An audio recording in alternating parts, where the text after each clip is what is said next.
Is it time for recess yet? I'm so glad you found time to join us here on the Childcare Director's Chair, where Erica Saccoccio shares her best practices that she's refined through her passion of directing childcare centers over the last 23 years. From parenting interaction, systems to save you time, money, and stress, to profitability. She shares it all from the Childcare Director's Chair. Hey guys, welcome back to the Childcare Director's Chair. So happy that you took some time today to tune in with us. And I just wanted to say a big shout out to a few of our states that really have been following us day after day. If you are from California, Florida, Rhode Island, Pennsylvania, and then of course our friends over in Australia, I can't believe it. I feel so blessed to have all of you here today with us. So if you have tuned into the last couple episodes, you know that we've really been talking a lot about time management and different ways to kind of recoup some of your time. Because I know that as a childcare director, it is a real struggle to find that time to balance your responsibilities. We understand that managing a childcare center is no easy task, especially if you are a multi-location owner like myself. So today I compiled a list of 10 of the biggest challenges or obstacles you may face when time blocking. But fear not, because with the right strategies and mindset, you can overcome these hurdles and excel in your role. So let's get into it. Number one is juggling those administrative duties. As a child care leader, you have numerous administrative tasks that demand your attention, from paperwork to staff scheduling, and it can be overwhelming to fit everything into your already busy schedule. However, prioritizing and delegating tasks can help you effectively manage your administrative responsibilities. Again, I can't say it enough. Cross-training is essential to running a high-quality program. You cannot do it all alone. So make sure that you are giving your staff opportunities to grow in their positions and share some of that administrative duties. It helps them grow. It helps them feel like they're part of the bigger picture, and it certainly helps you from being burnt out. Number two, staff management. Ensuring your staff is well trained and motivated and performing their duties efficiently is so important. However, finding the time to provide guidance and support may be challenging. Implementing regular team meetings and setting aside dedicated time for staff development can really help you address this obstacle. And for God's sakes, please don't forget to do their one-on-ones. I know that my staff really look forward to that time that I have carved out to talk with them about not only their challenges, but their successes since the last time we've gotten together. Number three is that parent communication. Building strong relationships with parents is essential for a successful childcare center. However, finding the time to communicate with each parent individually can be difficult. And this is where those technology tools really come into place, such as emailing newsletters or the parent portal where you can send quick messages and you can streamline communication to keep your parents informed. And this will really help resolve, a lot of open-ended questions or questions that you find that you keep answering over and over again. One thing that could be really fun and useful is if you even create a frequently asked questions form and send that out. Maybe every month you put something new or different in there that are questions that you get asked on a regular basis, or that might be seasonal type of questions. As right now, the school year started. So anything that parents would need to know that might be a change from summer camp to the school year, try to get that in a frequently asked question form, and then you will find that you will have less answering emails and phone calls to questions that could really just be easily answered in that method. Number 4 is curriculum planning. Developing a comprehensive curriculum that caters to all the different age groups and meets educational standards requires a lot of time and effort. Not to mention go getting the supplies, making sure your teachers have lesson plan books, making sure the lesson plan books are filled out correctly. So by blocking out specific time slots for your curriculum planning, you can ensure that your center offers engaging and enriching activities for the children. So make sure you don't forget that, because it gets really easy to get stuck in the minutia of the day-to-day and putting out fires. So make sure that you're putting in just as much time for the growth of your center and the stability of your center and all the things that bring you joy.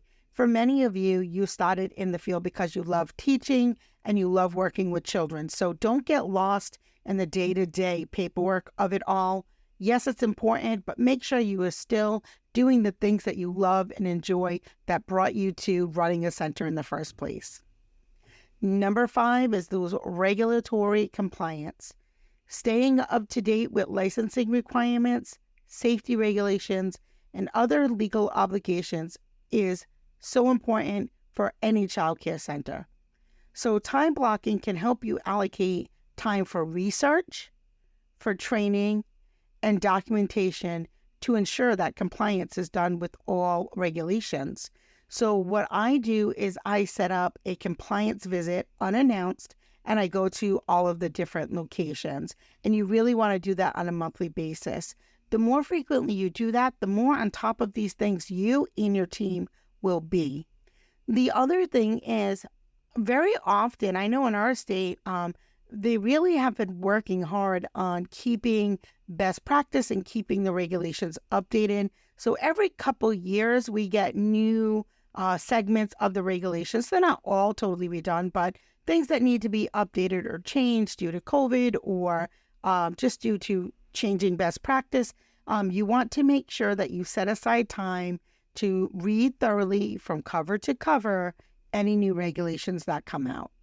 And not only from your state licensing worker, but also from your accreditation groups, also from your quality rating standards, all of those things, the quality rating systems, standards that you have in your state, all those things. You have to make sure that you set aside time to review them, because they do change pretty frequently.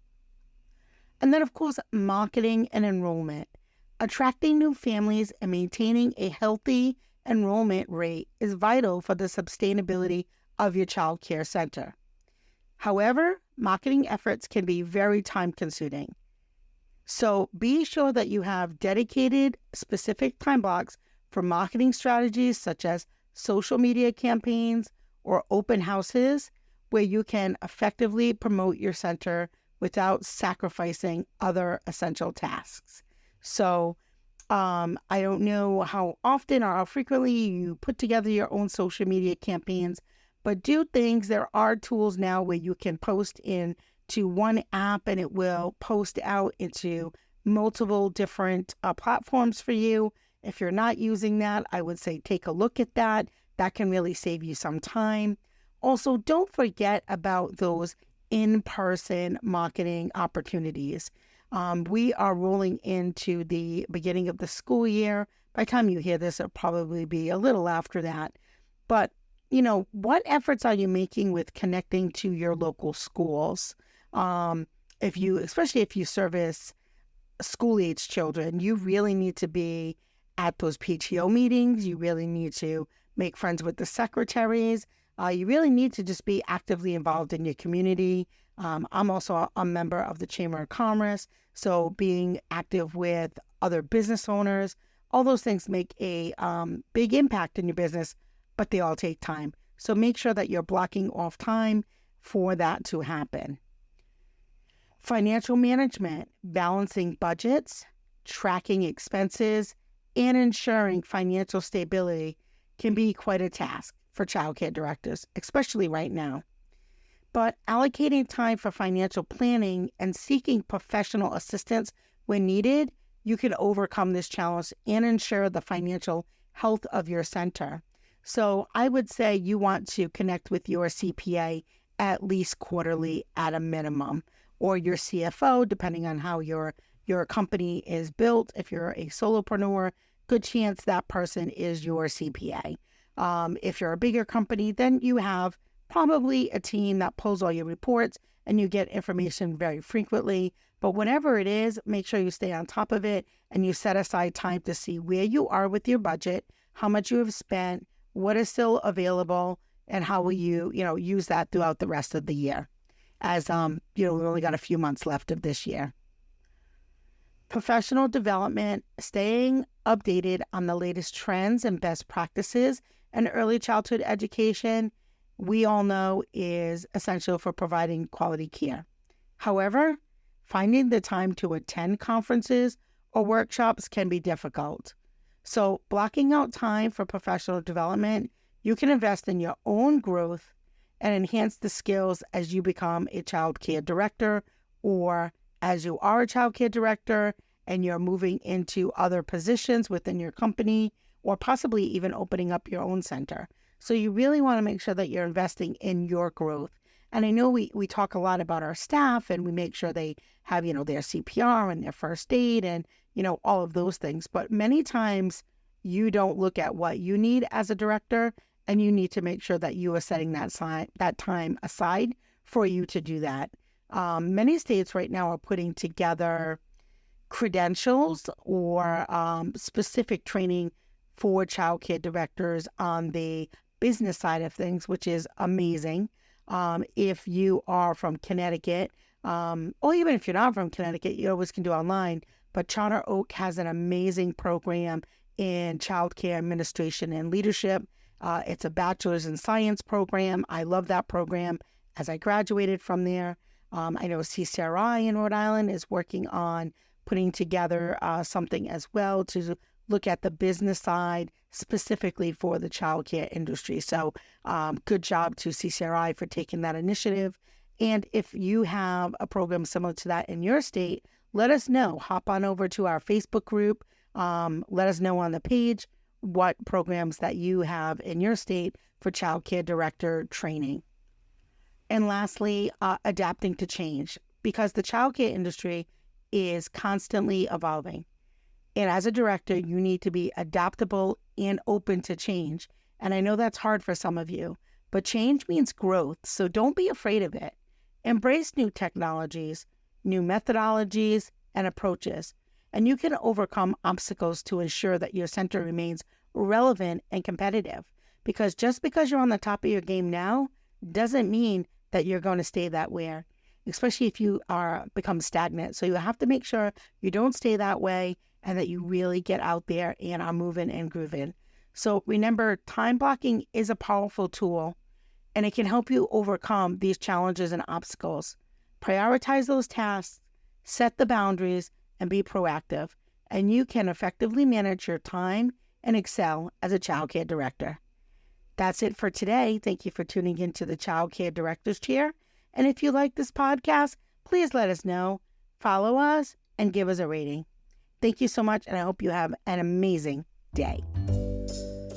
Well, all the cute little kiddos have been picked up, and it's time to go home. And that'll do it for another episode of the Childcare Director's Chair. Please leave a review so Erica knows the information is helping you to manage and improve your childcare centers. Remember to subscribe to get the latest episode from Erica's Childcare Director's Chair.